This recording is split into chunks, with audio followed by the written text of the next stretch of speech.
Yep, that would be great. Okay, cool. Okay, so hi everybody.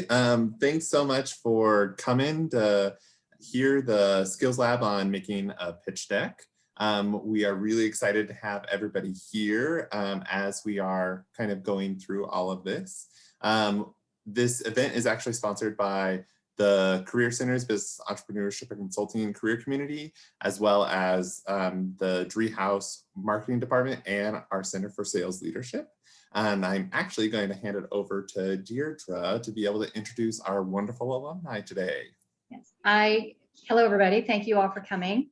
I can say I am thrilled to introduce my friend, Jake Boria, who is also a DePaul alum who majored in marketing with a concentration in sales leadership, who now, as we were just talking, is starting his 4th year at Sprout Social, starting this summer. Very exciting. We're like, boy, does time fly. Because I was telling Jake, I was like, it felt like it was just yesterday, you know, you were taking classes and building presentation decks for your classes. So it's amazing to have you back as an alumni. I mean, one of the great things about being remote is we get to do these Zoom events because Jake is in New England area. And so we get to see him, you know, do this presentation where if we weren't remote, we probably wouldn't be able to unless we could get him to squeak a trip into Chicago for some reason. But anyway, thank you, Jake, so much for being here. I look forward to this, and I'm going to let you take it away. Awesome. Well, thank you, Deirdre. Really appreciate the intro. And if there is any excuse for me to fly out to Chicago, I will always take someone up on it. As you can see, I have a painting of Chicago behind me, so I am not there any longer, but definitely, in my humble opinion, is probably my favorite city. But cool. Well, as Deirdre had mentioned, my name is Jake Boria. I'm a senior mid-market account executive at Sprout Social. So if you're actually downtown at the Loop and you look out the window, you can probably see Sprout's headquarters. We're based out of Chicago. And as Deirdre mentioned, I graduated DePaul in 2017. Really, my background was within marketing, but I did do the Center for Sales Leadership concentration. So if you have not taken a look at that side of the marketing department, I would highly recommend it. It was super helpful in terms of internships, classes, and to be honest, a lot of the things that I'll talk through today are all fundamentals that I got through a lot of those classes. So I'm definitely excited to go through my presentation today. Really a couple things that we'll run through, and my goal is for you all to leave knowing these things when we're done. So first things first, we'll kind of talk through what is a pitch deck. Especially in my role, I'll walk through when and why we would use them. I'll actually share some real life pitch deck best practices of some presentations I've put together for actual customers I've worked with at Sprout. I will go through what to expect in your first role and some tips that I would have as Deirdre mentioned, I'm an old man 4 years out of college. So I'm more than happy to kind of walk through what I wish I knew when I first started. And then of course, whether you want to ask questions throughout, feel free to interrupt me, but at the end, we can always save some time for Q&A to run through everything there. Thank you for saying I'm not old in the chat. I appreciate that. So really, what is a pitch deck? I think a pitch deck is such a broad term, and chances are all of you have probably put together a pitch deck at some point in your life, whether it is a job interview, whether it is a presentation for class. A pitch deck really is a presentation where you are trying to portray value around a product, yourself, to someone else. In my role today, it is presenting to potential buyers of marketing teams for my software. But again, they really come in all different shapes and sizes. So again, I think sometimes we think pitch deck, we think of entrepreneurs, we think of these very intense financial proposals. While yes, some of them do look like that, I think you'll notice in your roles coming up, you'll use them quite a bit more than you might originally think. So really when I use them in my own role, and I think it actually might be helpful if I explain the company that I work for first. So if no one is familiar with Sprout Social in the room, Sprout Social is a marketing software company where we work really closely with social media and marketing teams within organizations. That could be a organization like DePaul University, that could be an organization like Coca-Cola. But we work hand in hand with their communications and marketing team to make sure they have all the tools they need when it comes to planning out social media content, running social media reporting on campaigns and different initiatives, or handling customer support and customer service through their social channels. So over the past year, it definitely has been a crazy industry to work in with so much of organizations' marketing efforts going online, which made my job fun, but also gave me a lot of opportunity to try out new pitch decks. So when I use them in my role today, first and foremost is discovery calls. So if you aren't familiar with what discovery really is, discovery, the best way I put it, is learning about your prospects or customers or individuals that you're going to work with. So you might use a pitch deck the first time you're connecting with a customer or prospect to really share and potentially sell the value of yourself or your product. The next might be around executive alignment. So you might see yourself introducing or new individuals coming into the equation, into a buying cycle. So really sharing maybe what you've covered in previous calls with key stakeholders within an organization, or as probably many of you would guess around a pitch deck is around pricing and proposal. So really closing out the sales cycles and getting to a decision. So as I had mentioned before, pitch decks comes in all different shapes and sizes. In my role working for a SaaS software business, these are typically when I use them most. I'll kind of pause here. Any questions up to this point, or we get to keep rolling? All right, I'll keep going. If there's any question, throw them in the chat and I can ask that. I know sometimes it's a little bit easier than calling out. Cool. So the one thing I always fall back on is this quote by Russell Wilson. I'm a big football fan, but it's really the separation is in the preparation. And no great pitch deck is done well without loads of preparation before. So that could be research on who you're selling to, who you're working with. But really, I would say of all the presentations and pitch decks I put together, probably the ones that I've had most success with correlate with how much time and effort I've actually put into it on the front end. So tips to building a great pitch deck. There's no one piece of advice I can give you that would make a magical, awesome pitch deck, but I think there's a couple things that I want to call out, especially as you enter potentially interview season, where you're going to be putting together presentations on yourself. These are some call outs that I would definitely focus on right away. The first is research, and always start with the person that you're presenting with. I think no matter who you're pitching to, in this situation, maybe it's you're pitching yourself to a potential employer. Having them see that you put the time and effort into research on them can be a great call out to show that you're prepared, but it can also really tie your benefits into what they're potentially looking for. I think one of the biggest misconceptions is a pitch deck is all about you and all about the value you think that you're going to provide, but it really is starting with them, starting with the problem, and then tying in what you can offer to that problem. I always say reference, don't read. I actually had a personal story in my last role I was applying for at Sprout. Halfway through my presentation, my computer decided to completely die and all of my slides that I had presented for my quote unquote pitch deck were completely gone. I was able, luckily, I had studied ad nauseum on those slides. I was able to kind of continue through it, roll the punches. And in my follow-up kind of with that manager, they said one of the reasons that I was getting the job is because I was prepared and I was able to kind of think on my feet and show that I put a lot of time and effort into the presentation. So hopefully that never happens to any of you. But again, having the ability to really reference and not read your slides, but also really know the value that you're trying to say for each and every point can be really helpful. This is something that I wish I could have told my future self starting my role, is it's okay not to know sometimes. You'll get asked questions in potential pitch decks and interviews. And to be honest, sometimes making up an answer, you might think, oh, I crushed that, I ad-libbed it. But really, it sounds tacky. It sounds like you're making it up. So what I've learned is early in my career, it's totally okay not to know. One, it gives you an awesome opportunity to actually follow up with the person that you're trying to sell to or pitch to, but it also builds trust throughout the presentation.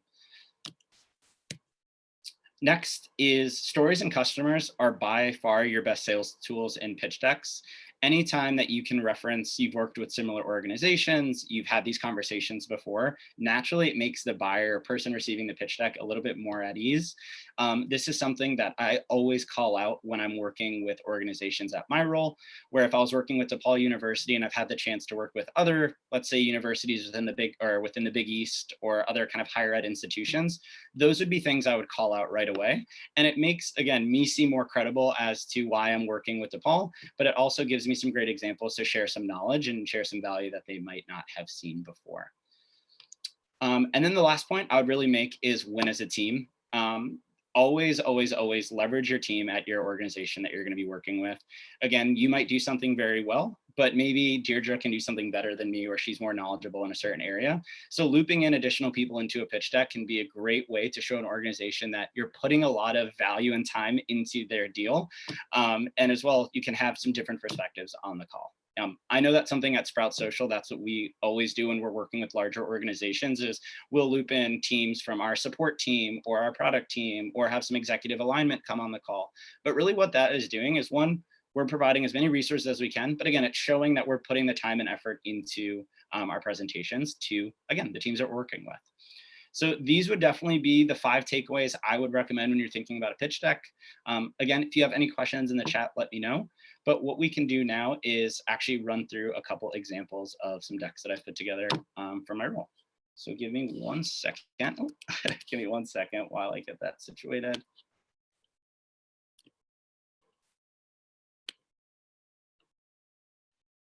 All right, perfect. So within Sprout, sometimes I have the opportunity to work with some pretty cool companies. And one of those was the Seattle Aquarium earlier in the year.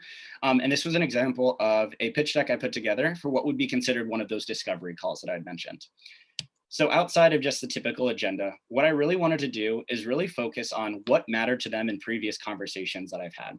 Again, I had met with a previous team member, but now I'm talking to a broader team. So this is showing right away that I was paying attention on the original call and highlighting exactly what they had mentioned to me are priorities. What I might do when I get to this slide is stop here, make sure everything's all aligned, and ask additional follow-ups to make sure everything's online again with expectations of the call, and make sure again that I'm going to be providing the value that they're hoping to see in a call. One tip that I got from a manager of mine was, whenever you're giving a presentation, one of the best questions you can ask is, for this to be a successful call or a meeting or presentation, what are you hoping to get out of it? Right then and there, they'll tell you exactly what they want to focus on, and you can start tailoring your call. Our platform that I sell does a ton of different things. So that's why kind of bucketing it out can make sure I'm spending my times on the right thing, opposed to spending 30 minutes talking about something that truthfully they don't really care about. As I kind of mentioned too, the research part of my presentation really comes in. I was working with the aquarium. They had just released, had some baby otters come in. So when we're talking about their social efforts and different campaigns, this was, I could see from their social and website, was a huge, huge call out.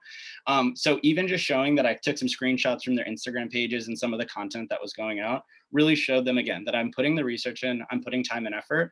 And again, I'm not giving a generic presentation, I'm making it tailored to their specific needs. Again, as I called out, sometimes sales or customers can be your best sales reps, right? I know at Sprout, we work with a handful of other zoos, aquariums, one of those most notably being the Shed in Chicago. So being able to have some customer stories to draw to was a really great call out before I even began my pitch on Sprout. So you'll notice we've been through a handful of slides already. And I've even once talked about what Sprout does, or really kind of what I want to walk through on the call. And that's really intentional. Again, I want to focus the first part of my pitch deck on them, their needs, their problems, and then tie Sprout in once they understand, I fully understand what they really need. So from there, this is when I would maybe jump into the product overview. I can talk through what we're going to talk about on the call and what are some of the areas of the platform that, again, I think would be most beneficial. So that is one example of a pre-call pitch deck.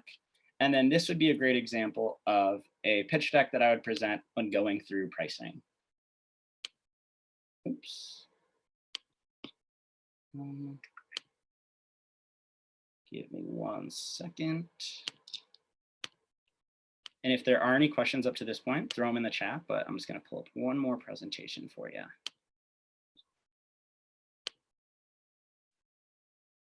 It wouldn't be a presentation if there wasn't some technical difficulties.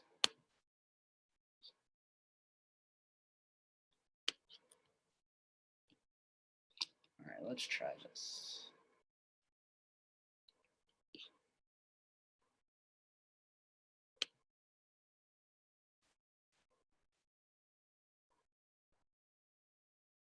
All right, there we go. So this was an example of a presentation that I put together for Visit Mobile, Alabama, and their travel and tourism department. Again, you'll notice agenda is always going to be pretty standard on these calls. This is, again, where you think about winning as a team. So Mike Zoller has been on my team at Sprout. He's my direct manager. He has a ton of platform knowledge. So this is a great example of when we're going through pricing, I'm going to loop in management on my team to show, one, I'm putting time and resources here at Sprout, but two, oftentimes it can be really beneficial to have that executive alignment and have managers talk to managers. Again, you'll notice I always start with this what we heard slide to recap what I've talked to them previously in the cycle. One of the biggest things is that third box, right? We talk about listening data. Doesn't matter what listening data is to you. But again, I knew right away in some of our conversations that I've had with them, how do travelers feel about COVID was one of their huge selling points of why they needed a social listening tool. So again, that's going to be something that I'm calling out that's very specific to their needs.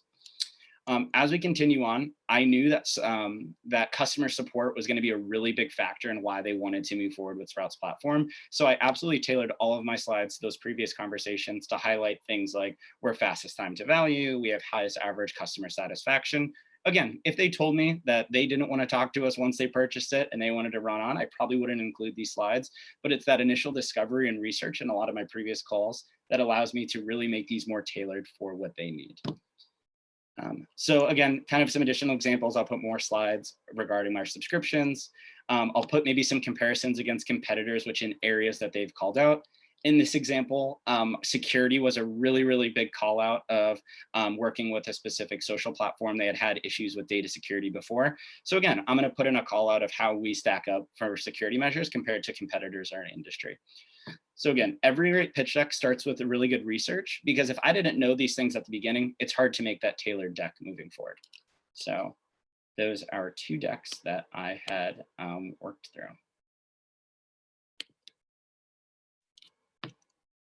So going through this can sometimes feel like this. I know there's a ton of info. It can seem very overwhelming.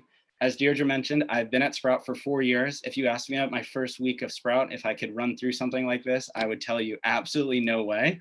But it's really important to keep this in mind when you're starting your new role, and things that I wish I knew 4 years ago when I was walking in the doors of Sprout for the first time.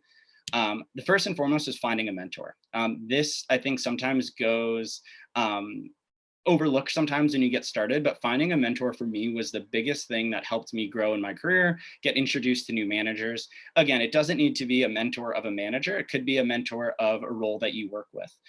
2 of the mentors that I had, I actually kind of they're my direct report. But again, they were able to take me kind of under their wings, shows me what it looked like to be successful in potentially the next role that I was moving into.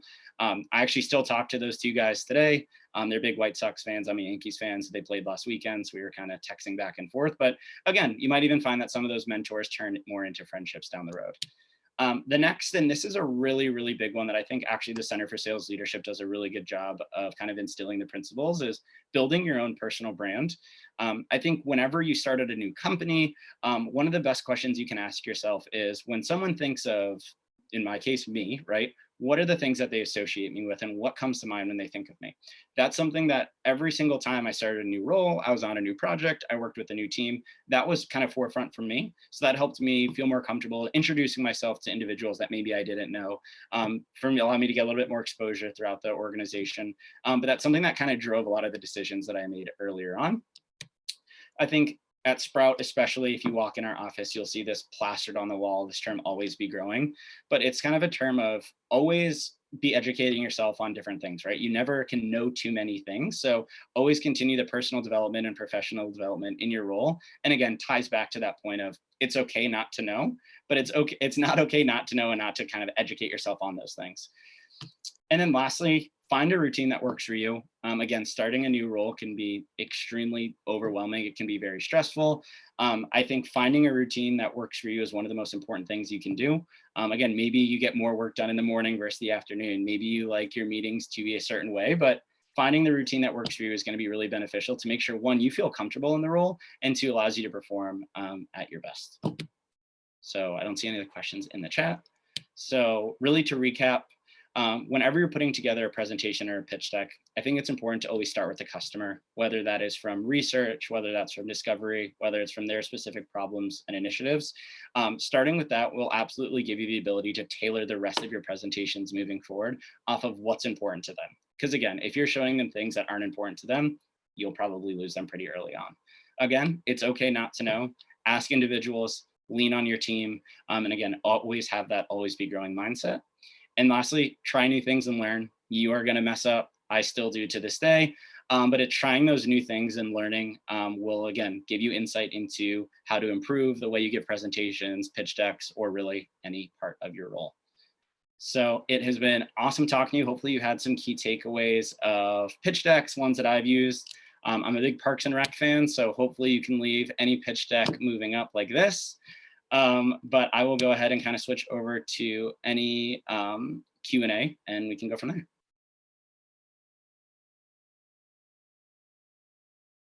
All right, so I see a question from Deirdre. How can students apply this to classes? I think for me personally, I think a huge benefit was actually taking a lot of classes within the Center for Sales Leadership. I think a lot of them actually really focus on presentation skills and really had helped sharpen my skills on how to give potential pitch decks. I think whenever you're giving presentations in classes, again, use these principles of being over-prepared, doing a lot of initial research, and then again, leaning on teams, right? I think that can be a really big thing and something that, again, I can't recommend the Center for Sales Leadership enough, but that was really, really helpful for me early on in my DePaul life. Kaylin, what are some of the resources you've utilized to keep growing these skills? One, my mentors have been a really, really big one. They have told me podcasts to listen to, books to listen to. I still am really involved with DePaul, which has really kind of helped me stay sharp in some of these areas. I also think that asking your manager questions, right? It's leveraging your team. I think that's one thing that I still try to focus on is even if you're full of a team of individual contributors that have the same exact role as you, I found that I learn the most when I ask them questions about our role, because they might look at something in a completely different way that I do, that then will shape the way maybe I do presentations or calls moving forward.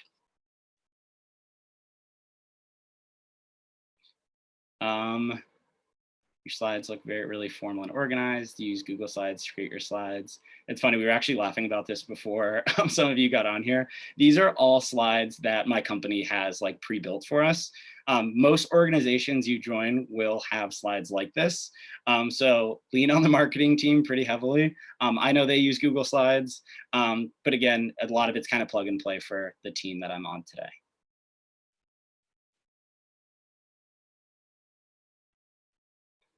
Ooh, this is a good one. My job's actually pretty all virtual. So I have really only done a lot of these virtual, obviously in person for different interviews and things like that.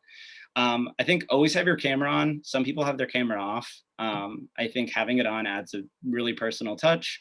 I think consciously stopping for questions is something that I try to do a little bit more when I'm virtual. It's very easy to read a room when someone's leaning forward or they're nodding their head, but consciously kind of making an effort to ask questions, slow down, and always having time at the end for follow-up has been good for virtual versus in person. I know you talked about having a mentor. How would students find one? Deirdre, are there any, I might actually kind of lean on you a little bit here for maybe some of the programs within CSL or even marketing for kind of student alumni engagement stuff. Yeah, I would say as far as students finding a mentor, your instructors, professors can be huge mentors for you. Also another alumni. I was about to say that the Ask Network is a great way to find those mentors, whether they're in the field that you're looking for or even something you just might be interested in. Jake can probably attest to this. It's a lot about who you know, not always what you know, that can really help build those relationships. Mentors are hugely important. I would say any student that doesn't have a mentor, not that you need to be like, oh my God, I have to have a mentor kind of thing, but definitely find someone that you can, talk to that's not just a peer. But somebody who has a little bit more knowledge than you that can help you walk through any kind of situation, good, bad, or indifferent. And so DePaul has a lot of different ways, except between your instructors, alumni, Ask. These are all folks that I don't know of any DePaul alumni, if you reach out to them and tell them who you are and why you're reaching out, that will not be willing to help you and be a mentor. But I would also say if you're looking for a mentor, be upfront with what you're looking for. That if you're like, I'm looking for a mentor, and this is what I'm looking to get from a mentor, as long as you're upfront and honest, I think they'll be glad to help in any way, shape, or form. Yeah. I said, and Jess and Kaylin and Emily and Kaylin are also all here for you. Yeah, I would definitely piggyback on that as well, as having a goal in mind of what you're looking to get out of a mentorship can be really big. That's something that I even do at Sprout when I'm talking to different managers of teams, is if I'm going to put time on their calendar, I want to make sure I have an agenda of what I potentially would like to get out of it. But at the same time, I always kind of reference it like, how can I help you as well? So it's kind of the give get. I would say for finding a mentor too, I have heard great things about the Ask Network, but getting more involved with, again, programs within your major, the department that you study in can be really, really great.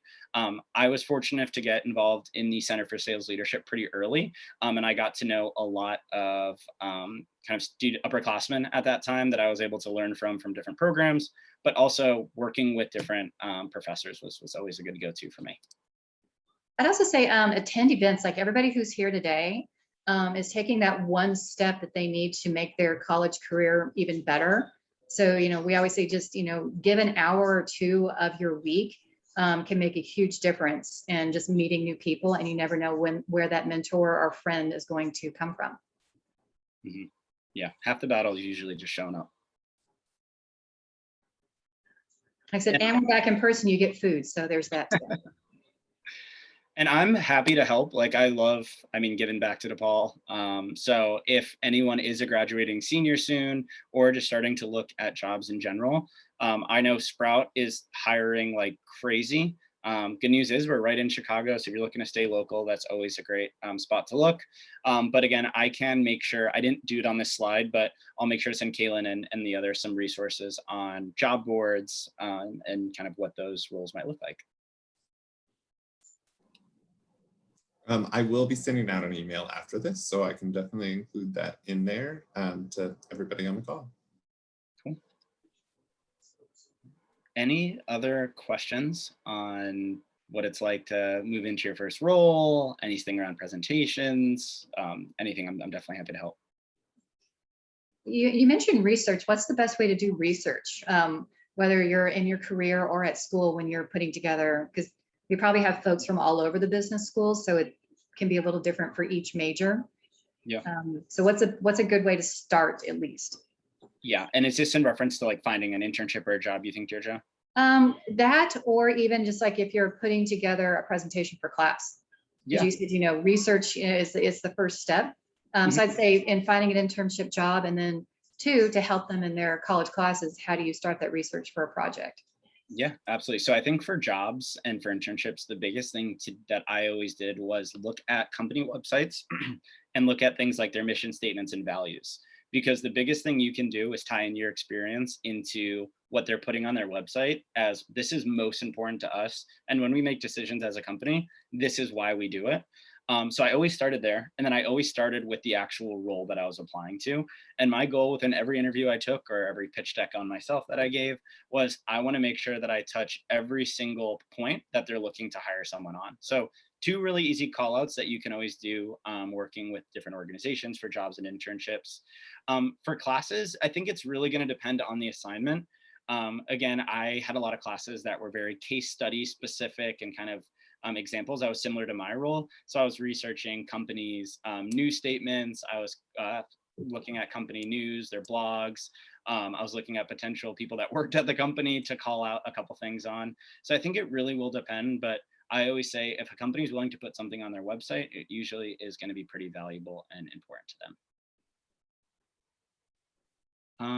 And then I just got a question, although your company provides a sample presentation, are you limited to that template, or do you have wiggle room to adjust if so?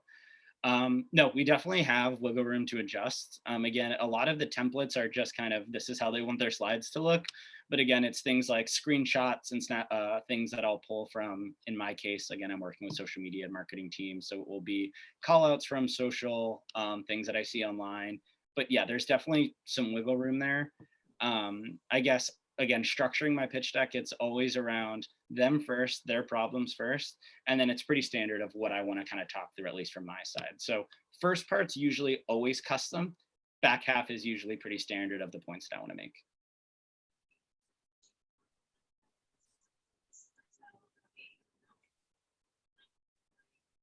You're welcome.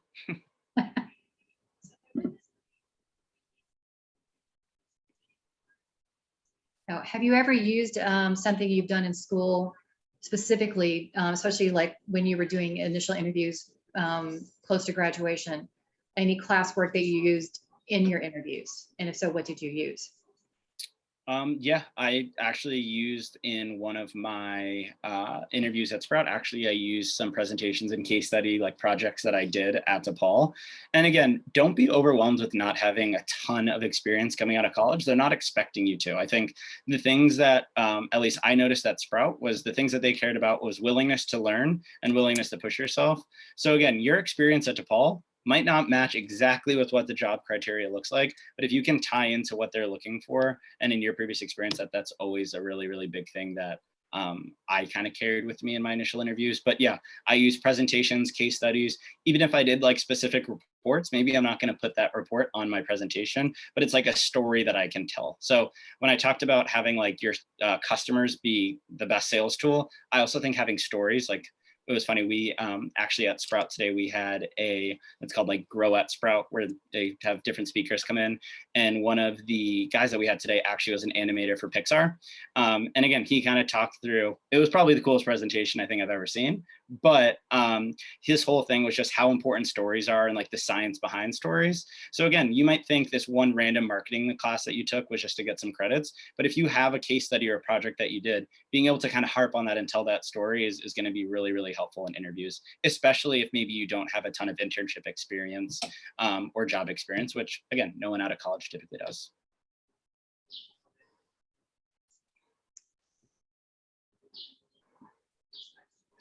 Yeah, the Pixar guy was incredible. He was like one of the first animators on all the Toy Stories and Cars and stuff. So it was very cool. That would be very cool. I'm jealous. Yeah.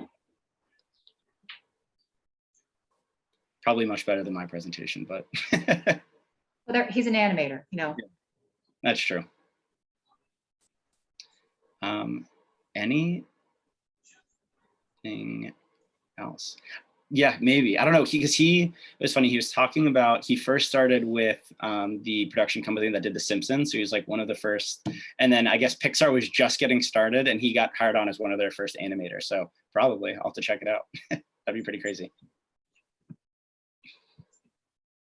You can always be like 6 degrees. I know that guy. Yeah, that's true.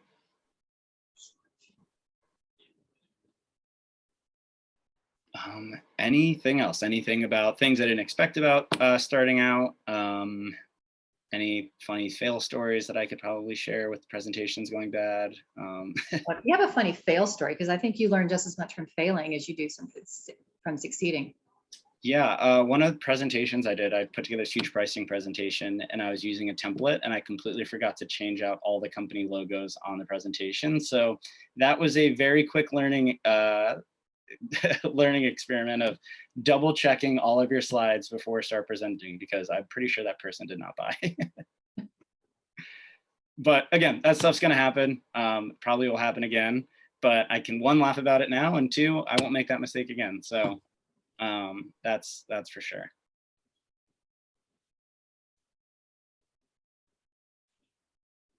Yeah, absolutely. Again, I think whatever story you can tell, I think the biggest misconception is like, I need to have correlating job experience to the job that I'm applying to, but that's 100% not the case. So definitely college research work is really, really helpful for, again, stories and selling points at an interview for yourself, especially if maybe your internship experience isn't really where you want it to be.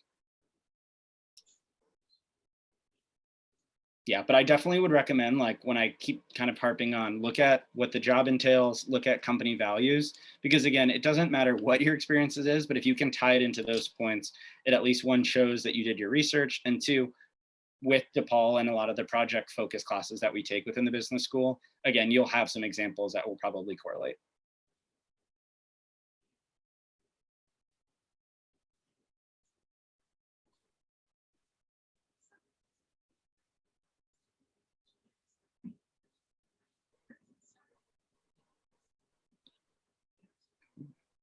Well, I don't know if there's any other questions. We'll kind of do a final call here, but again, feel free. Again, I will make sure to send Kaylin my LinkedIn.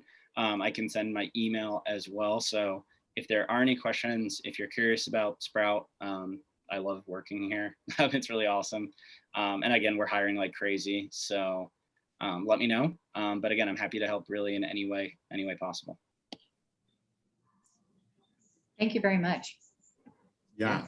Thank you so much, Jake, for coming and speaking with us today. I know that I learned a lot. As we're doing a final call, I'm actually also going to launch a poll that if everybody could take really quick for us. We're always trying to learn and get better kind of through these presentations and want to know what you're interested in as well. So if you could take that.